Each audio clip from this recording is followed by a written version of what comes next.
Harry Potter, à l'école des sorciers. Chapitre 3. Les lettres de nulle part.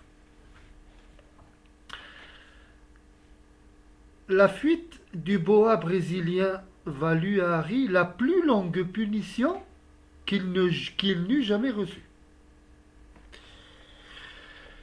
Lorsqu'il fut enfin autorisé à ressortir de son placard, les vacances d'été avaient déjà commencé et Dudley avait eu le temps de casser son nouveau caméscope, d'écraser au sol son avion radiocommandé et d'étraîner son vélo de course en renversant Miss Fix qui traversait Privé Drive avec ses béquilles. Harry était content que l'école ait pris fin, mais il n'arrivait pas à échapper à la bande de Dudley et qui venait chaque jour à la maison.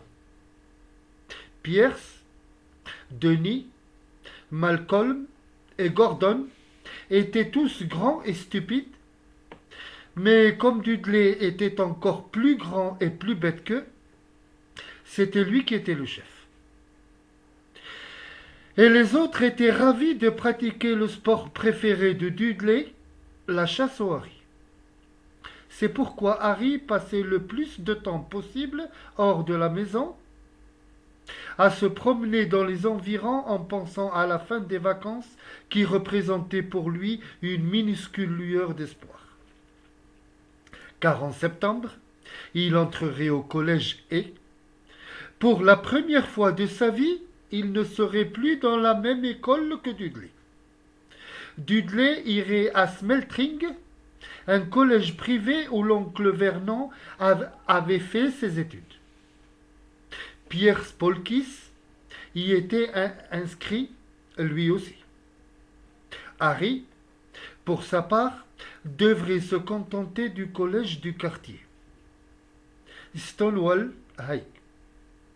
Dudley en était ravi.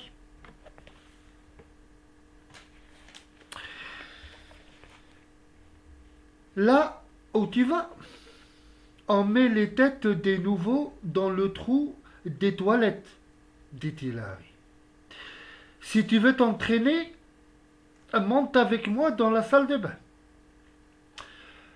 Non, merci, répondit Harry. Ces pauvres toilettes n'ont jamais vu quelque chose d'aussi atroce que ta tête. Ça les rendrait malades. Et il prit aussitôt la fuite avant que Dudley y ait compris ce qu'il avait dit. Un jour de juillet, la tante Pétunia emmena Dudley à Londres pour lui acheter l'uniforme de sa nouvelle école. Elle déposa Harry chez Miss Fix, qui fut moins pénible qu'à l'ordinaire, car elle s'était cassé la jambe en trébuchant sur un de ses chats, ce qui avait quelque peu refroidi la passion qu'elle lui portait habituellement. Harry fut même autorisé à regarder la télévision en mangeant un gâteau au chocolat et qui avait dû séjourner quelques années au fond d'un placard. Le soir, Dudley parada dans le salon pour montrer à toute la famille ses habits flambant neufs. Un frac marron à queue de pie, un pantalon de golf orange et un canotier. Les élèves de Smelting avaient également une canne dont ils se servaient pour se taper dessus quand les professeurs ne les voyaient pas. C'était, paraît-il, une façon de se forger le caractère. En contemplant son fils accoutré, l'oncle Vernon déclara que c'était le plus beau jour de sa vie et la tante Pétunia éclata en sanglots en disant qu'elle n'arrivait pas à croire que ce garçon si grand, si élégant, était son petit Duldy Dounouché, adoré. Harry préféra ne rien dire. Il avait l'impression de s'être déjà fait les deux côtes à force de réprimer son fou rire. Le lendemain matin, au petit déjeuner, Une odeur pestilentielle se dégageait d'une grande bassine posée dans l'évier de la cuisine. Harry s'approcha et vit de vieilles guenilles qui flottaient dans une eau grisâtre. « Qu'est-ce que c'est » demanda-t-il à tante Pétunia. Elle pinça les lèvres, choquée qu'il ait l'audace de poser la question. « C'est un nouvel uniforme, dit-elle. »« Ah bon ?» s'étonna Harry en regardant à nouveau la bassine. « Je ne savais pas qu'il fallait le faire tremper dans l'eau. »«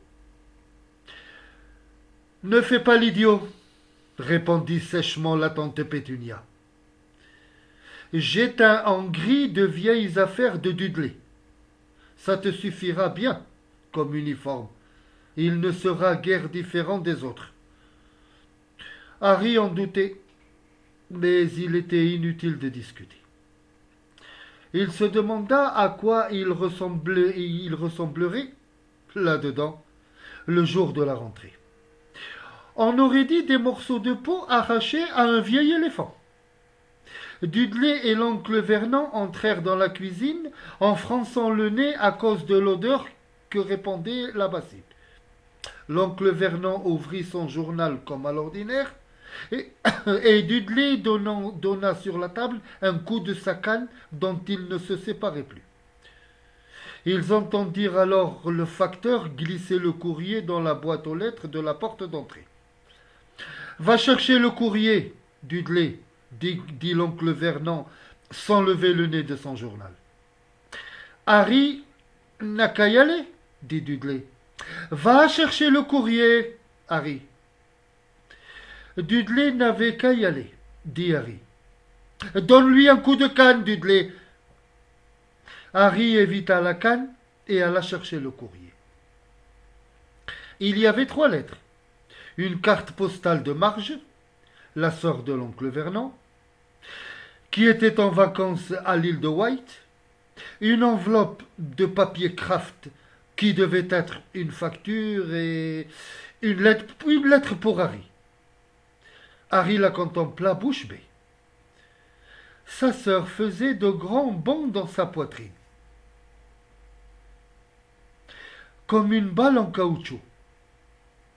De toute sa vie, personne, jamais ne lui avait écrit. D'ailleurs, qui aurait pu le faire? Il n'avait pas d'amis, pas de parents autres que son oncle et sa tante. Il n'était même pas inscrit à la bibliothèque, ce qui lui évitait de recevoir des mots désagréables exigeant le retour de livres empruntés. Et pourtant, il avait entre les mains une lettre dont l'adresse ne pouvait prêter à confusion. Monsieur H. Potter, Harry Potter, dans le placard sous l'escalier, 4, Privet Drive, Late Winging, Surrey.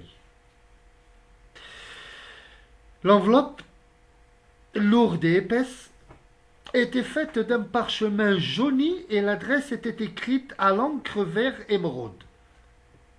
Il n'y avait pas de timbre.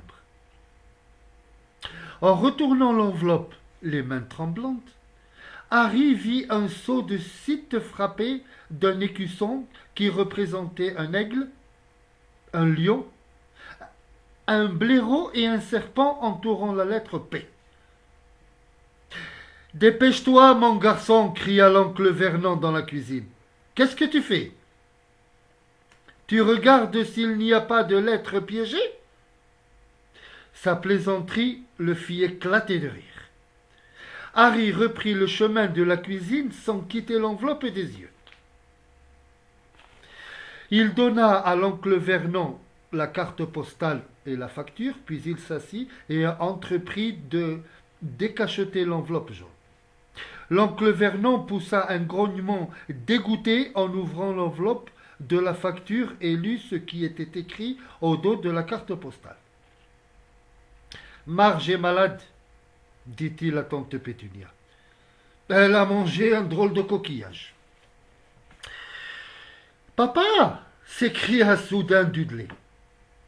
Papa, regarde, Harry a reçu quelque chose.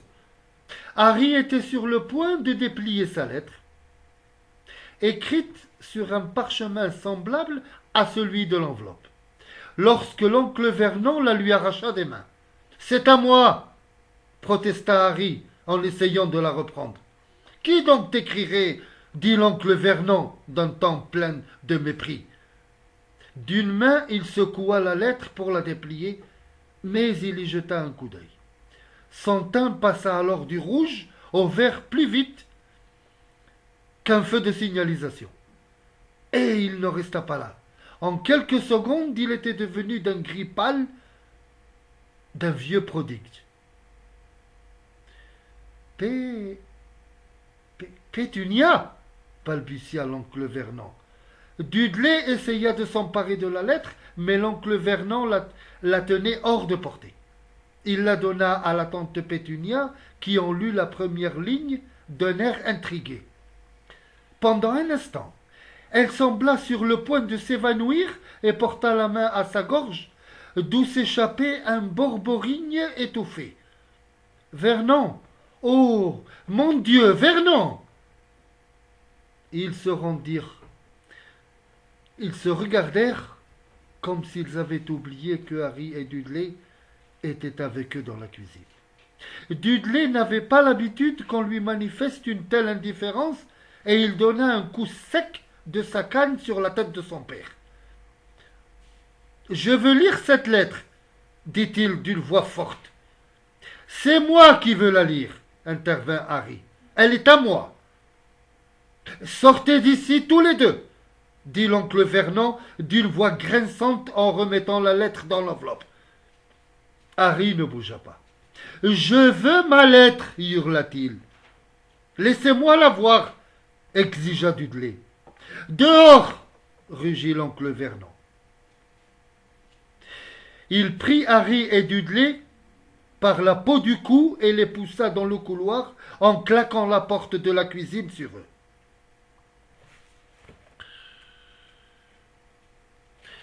Harry et Dudley engagèrent aussitôt un combat féroce mais silencieux pour savoir qui écouterait au trou de la serrure ce qui allait se dire dans la cuisine. Ce fut Dudley qui l'emporta. Harry, les lunettes en bataille, s'allongea alors à plat ventre pour écouter par l'interstice entre le bas de la porte et le sol. « Vernon, » dit la tante Pétunia d'une voix tremblante, « regarde l'adresse. Comment ont-ils pu savoir où il couche? Tu crois? Ils surveillent la maison. Ils nous surveillent, ils nous espionnent, peut-être même qu'ils nous suivent, marmonna furieusement l'oncle Vernon. Qu'allons-nous faire, Vernon? Est-ce qu'il faut leur répondre? Leur dire que nous voulons pas... Harry apercevait les chaussures noires bien cirées de l'oncle Vernon qui faisait les 100 pas dans la cuisine. Non, dit-il enfin, on ne va pas y faire attention. S'ils ne reçoivent pas de réponse, oui, c'est ce qu'il y a de mieux. Nous n'allons rien faire du tour. Mais je ne veux pas de ça dans la maison, Pétunia. Souviens-toi que nous l'avons pris avec nous. Nous nous sommes jurés de refuser toutes ces idioties. C'est beaucoup trop dangereux. Le soir, en revenant du travail, l'oncle Vernon fit quelque chose qu'il n'avait encore jamais fait. Il alla voir Harry dans son placard. « Où est ma lettre ?» demanda Harry au moment même où l'oncle Vernon se faufilait dans le placard. « Qui est-ce qui m'a écrit ? Personne. La lettre t'a été adressée par erreur, répondit l'oncle Vernon. Je l'ai brûlée. Ce n'était pas une erreur, protesta Harry avec colère.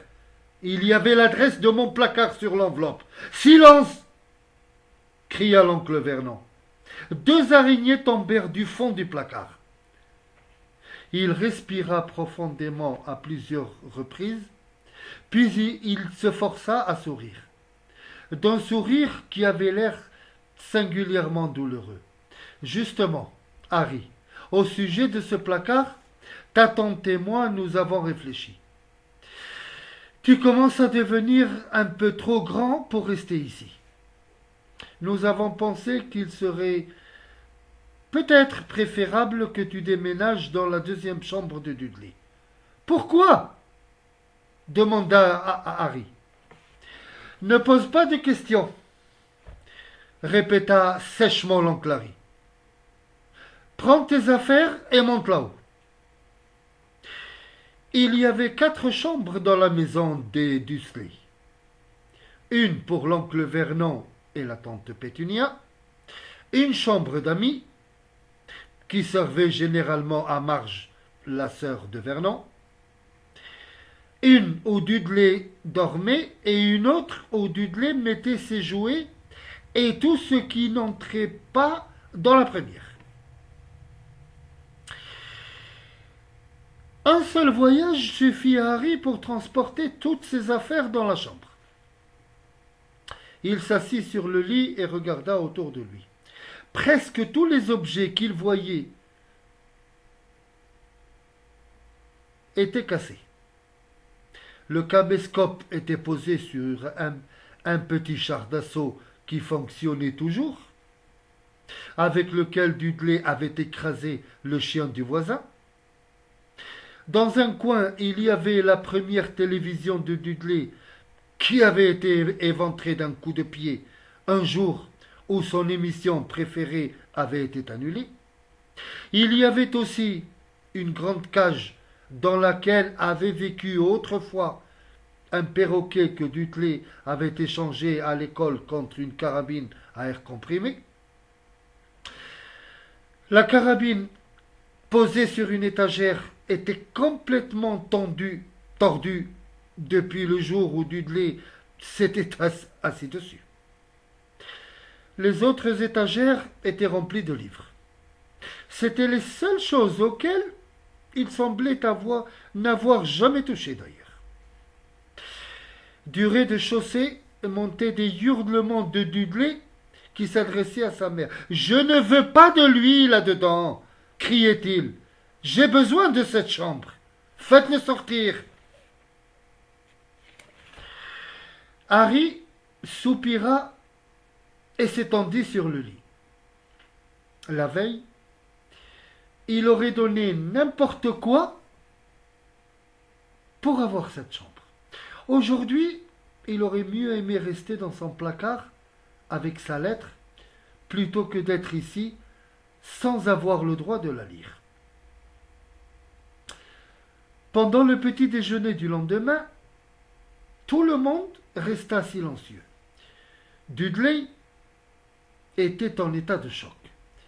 Il était égosillé, avait frappé son père avec sa canne, s'était fait vomir exprès, avait donné des coups de pied à sa mère et jeté sa tortue à travers le toit de la serre, sans parvenir à récupérer sa chambre. Harry repensait à ce qui s'était passé la veille à la même heure et il regrettait amèrement de n'avoir pas ouvert la lettre pendant qu'il était encore dans le hall d'entrée. L'oncle Vernon et la tante Pétunia échangeaient de sombres regards.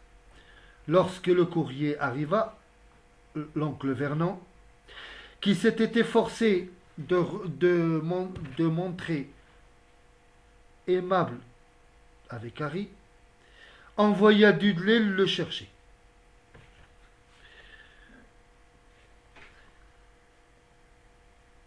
Ils entendirent donner des coups de canne un peu partout sur son chemin. Puis il se mit à hurler. Il y en a une autre. Monsieur Harry Potter, dans la plus petite chambre du 4, Privé Drive. L'oncle Vernon poussa un cri étranglé et se précipita dans le hall d'entrée. Harry, sur ses talons,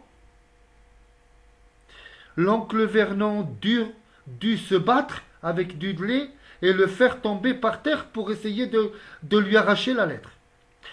Ce qui était d'autant plus difficile que Harry avait attrapé l'oncle Vernon par derrière en lui serrant le cou. Après quelques instants, d'un furieux combat au cours duquel chacun prit de nombreux coups de canne, l'oncle Vernon se releva, le souffle court, la main crispée sur la lettre destinée à Harry. « Va dans ton placard !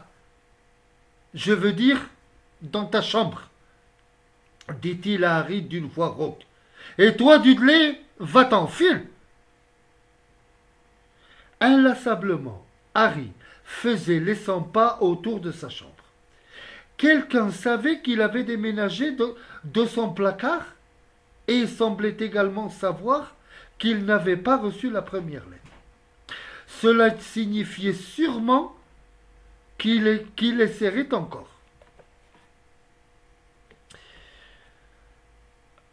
Et cette fois, il s'arrangeait pour que la lettre lui parvienne et il avait un plan. Le lendemain matin, le vieux réveil rafistolé sonna à 6 heures. Harry arrêta aussitôt la sonnerie et s'habilla en silence pour ne pas réveiller les Dudley. Puis il descendit l'escalier sans faire le moindre bruit et sans allumer les lumières. Il allait attendre que le facteur arrive au coin de Privé Drive et lui demander de lui donner les lettres du numéro 4 en premier. Le cœur battant, il traversa le hall d'entrée en direction de la porte. Archir! Harry fit un bond. Il venait de marcher sur une grosse chose molle devant la porte. Une chose vivante. Des lumières s'allumèrent au premier étage et il se rendit compte avec horreur que la grosse chose molle était en réalité la tête de son oncle. L'oncle Vernon avait passé la nuit devant la porte dans un sac de couchage pour empêcher Harry de réussir ce qu'il avait tenté de faire. Après l'avoir traité de tous les noms pendant près d'une demi-heure, l'oncle Vernon ordonna à Harry d'aller lui préparer une tasse de thé. Découragé, Harry s'en alla dans la cuisine en traînant des pieds. Et lorsqu'il revint, le courrier était déjà là entre les mains de son oncle. Il aperçut 3 lettres à l'encre verte qui lui étaient adressées. « Je veux, mais... » commença-t-il. Mais l'oncle Vernon était déjà en train de déchirer les lettres sous ses yeux. Ce jour-là, l'oncle Vernon n'alla pas travailler. Il resta à la maison et cloua une planche devant la boîte aux lettres. « S'ils n'arrivent pas à nous les faire parvenir, ils finiront par les laisser tomber, » dit-il à tante Pétunia, la bouche pleine de clous. « Je ne sais pas, servira à grand-chose, si ça servira à grand-chose. Vernon, Pétunia, ces gens-là sont très différents de nous. Ils ne raisonnent pas comme toi et moi, répliqua-t-il en essayant de planter un clou avec le morceau de caque que la tante Pétunia venait de lui apporter. Le vendredi, 12 lettres pour Harry arrivèrent. Comme la boîte aux lettres était inutilisable, ils avaient été glissés tout autour de la porte et l'une d'elles avait même été introduite à travers un vasistas dans les toilettes du rez-de-chaussée. Ce jour-là également, l'oncle Vernon resta à la maison. Après avoir brûlé toutes les lettres, il reprit son marteau et ses clous et boucha à l'aide de planches toutes les interstices autour des portes et devant et derrière, si bien que personne ne pouvait plus entrer ni sortir. Il fredonnait d'un air tout en travaillant et sursautait au moindre bruit. Le samedi, la situation devenait incontrôlable. 24 lettres destinées à Harry furent introduites à l'intérieur de la maison. Elles avaient été roulées et dissimulées à l'intérieur des 2 douzaines d'œufs que le livreur, passablement déconcerté, leur avait passés par la fenêtre du salon. Pendant que l'oncle Vernon donnait des coups de téléphone furieux au bureau de poste et au crémier pour essayer de trouver un responsable auprès de qui protester, la tante Pétunia réduisit les lettres en bouillie de son mixeur. « Mais qui peut bien avoir envie de t'écrire à ce point ?» demanda Dudley, abasourdi. Le dimanche matin, l'oncle Vernon avait l'air fatigué et malade lorsqu'il s'assit à la table du petit déjeuner, mais il paraissait heureux malgré tout. La poste ne fonctionne pas le dimanche, dit-il d'un ton joyeux en étalant consciencieusement de la marmelade sur son journal. Aujourd'hui, pas de fichues lettres. Au moment même, quelque chose tomba dans le conduit de la cheminée avec un sifflement sonore et il sentit un coup derrière la tête. Un paquet venait d'exploser dans le foyer de la cheminée en projetant une quarantaine de lettres qui volaient dans la cuisine comme des boulets de canon. Les Dudley se baissèrent pour éviter les projectiles, tandis que Harry essayait d'en attraper au vol. « Dehors ! Dehors !» L'oncle Vernon saisit Harry par la taille et le projetait dans le hall d'entrée. Puis, dès que Dudley et la tante Pétunia eurent pris la fuite en se protégeant le visage de leurs bras, il claqua la porte de la cuisine. Derrière le panneau, on entendait les lettres qui continuaient de voler en rebondissant contre les murs et le carrelage. « Cette fois-ci, ça suffit », déclara l'oncle Vernon, qui s'efforçait de parler d'une voix calme, tout en arrachant des touffes de poils de sa moustache. « Je veux tout le monde prêt à partir dans 5 minutes. On s'en va. Emportez simplement quelques vêtements et pas de discussion. » Il paraissait tellement menaçant avec ses moustaches dégarnies que personne n'osa faire un geste. 10 minutes plus tard, après avoir arraché les planches qui condamnaient la porte, ils montèrent dans la voiture qui fonça vers l'autoroute. Dudley pleurnichait à l'arrière à cause du coup que son père lui avait donné sur la tête pour les avoir retardés en voulant à tout prix emporter sa télévision, son magnétoscope et son ordinateur dans son sac de sport. Ils roulèrent. La tante Pétunia elle-même n'osait pas demander à son mari où il comptait les emmener. De temps à autre, l'oncle Vernon faisait demi-tour et repartait dans la direction opposée. « On va les semer, marmonnait-il.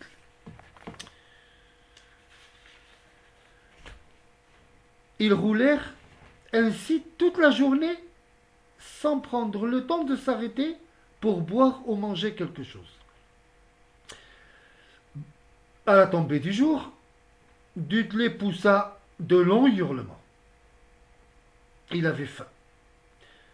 Il avait raté 5 émissions de télévision qu'il tenait absolument à voir et il n'avait jamais passé autant de temps sans pulvériser un extraterrestre sur son ordinateur.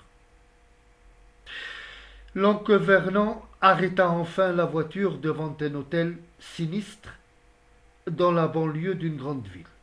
Dudley et Harry partagèrent une chambre dans des lits jumeaux et des draps humides qui sentaient le moisi. Dudley passa la nuit à ronfler, tandis que Harry, assis sur le rebord de la fenêtre, regardait les phares des voitures qui passaient dans la rue. Il se posait des questions. Au matin, une odeur servit des cornflakes rassis et de toasts recouverts de tomates froides en boîte. La patronne de l'hôtel s'approcha alors de leur table. Pardon, est-ce qu'il y aurait un monsieur Potter parmi vous?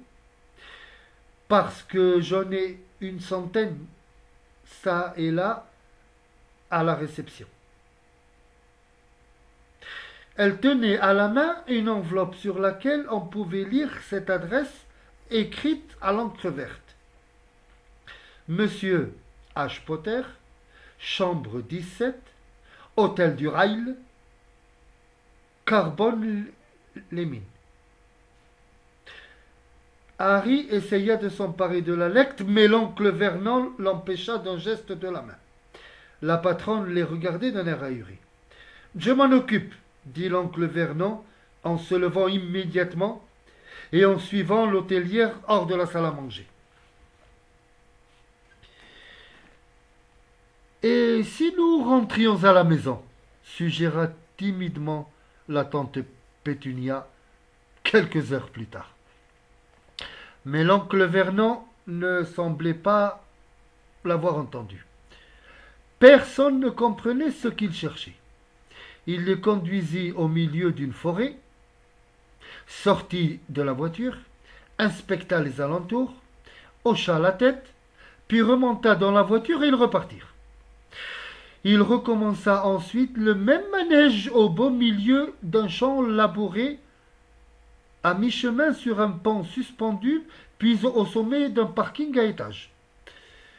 Vers la fin de l'après-midi, l'oncle Vernon s'arrêta dans un village du bord de mer, enferma tout le monde dans la voiture et s'en alla. « Papa est devenu fou ?» demanda Dudley d'un ton morne à la tante Pétunia. La pluie commença à tomber. De grosses gouttes martelèrent le toit de la voiture. Dudley pleurnichait bruyamment. « C'est lundi, » dit-il à sa mère. « Le jour de mon émission préférée.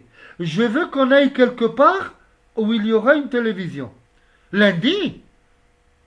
On pouvait faire confiance à Dudley. Il ne se trompait jamais dans les dates, à cause des programmes de télévision. Harry se souvint tout à coup que mardi suivant, c'est-à-dire le lendemain, serait le jour de son 11e anniversaire. Oh, bien sûr, ces anniversaires n'avaient rien de bien réjouissant. L'année précédente, les Dudley lui avaient offert un cintre et une paire de vieilles chaussettes qui avaient appartenu à l'oncle Vernon. Mais quand même, on n'avait pas 11 ans tous les jours. L'oncle Vernon revint en portant sous le bras un paquet long et fin. Il souriait, mais refusa de le répondre à la tante Pétunia lorsqu'elle lui demanda ce qu'il avait acheté. « J'ai trouvé l'endroit idéal, » dit-il. « Allez, venez, tout le monde dehors. »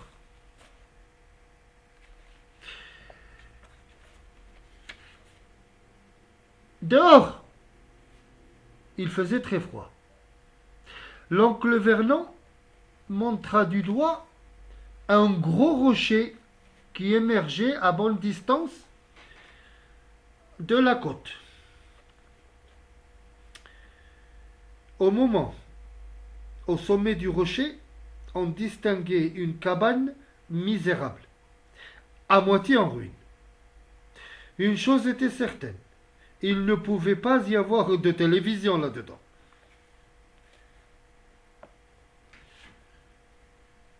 On prévoit une tempête pour cette nuit, dit l'oncle Vernon d'un ton joyeux, et en frappant des mains.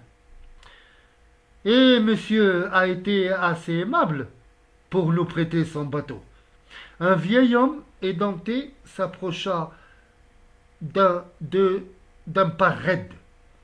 Avec un sourire à faire froid dans le dos, il montra d'un geste de la main une vieille barque qui se balançait à la surface de la mer d'un gris métallique.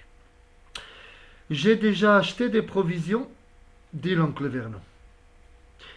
Il ne reste plus qu'à embarquer.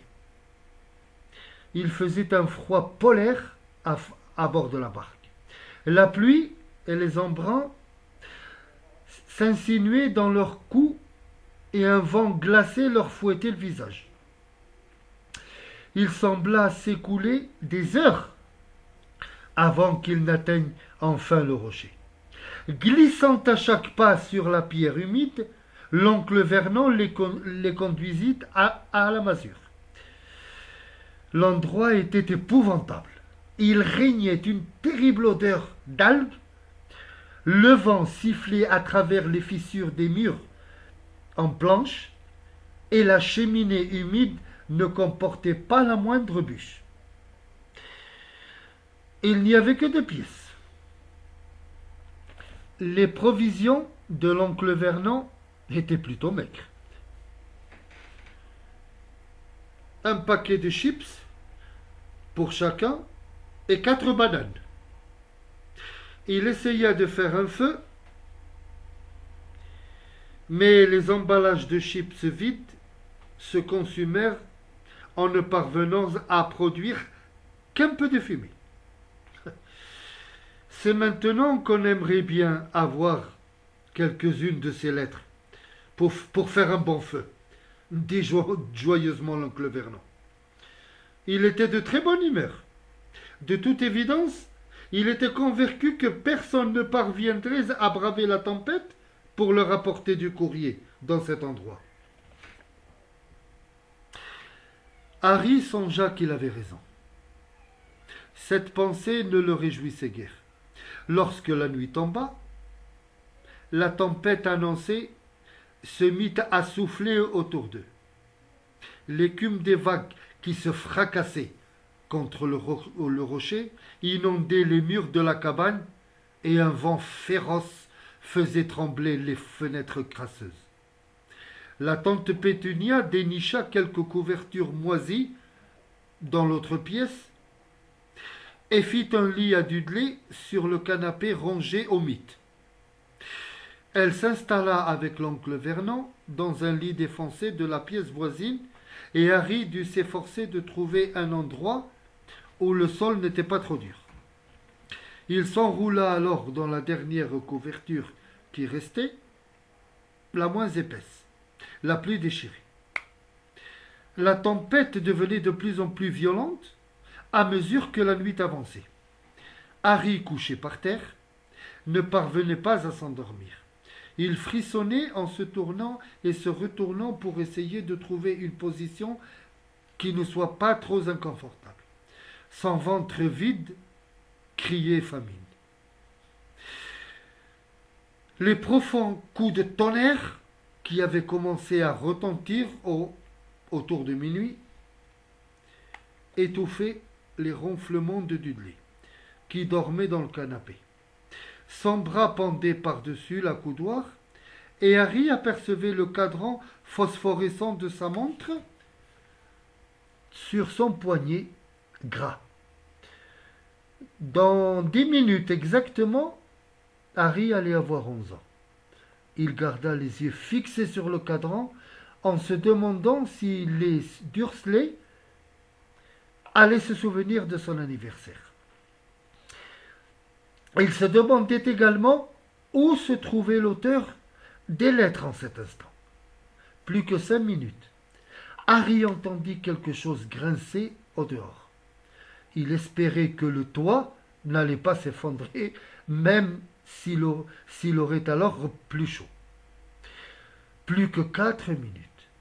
À leur retour, il y aurait peut-être tellement de lettres dans la maison de Privet's Drive qu'il arriverait à en attraper une.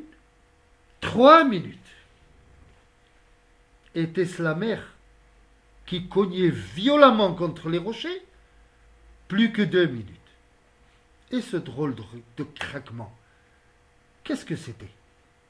Le rocher menaçait-il de s'effondrer? Plus qu'1 minute, et il aurait 11 ans. 30 secondes, 20, 10, 9, et s'il réveillait Dudley? Rien que pour l'énerver. 3, 2, 1, boum, boum! Toute la cabane se mit à trembler. Harry se redressa brusquement, le regard fixé sur la porte. Dehors, quelqu'un frappait contre le panneau. Donc si cette vidéo vous aura plu, n'oubliez pas de la liker et de vous abonner.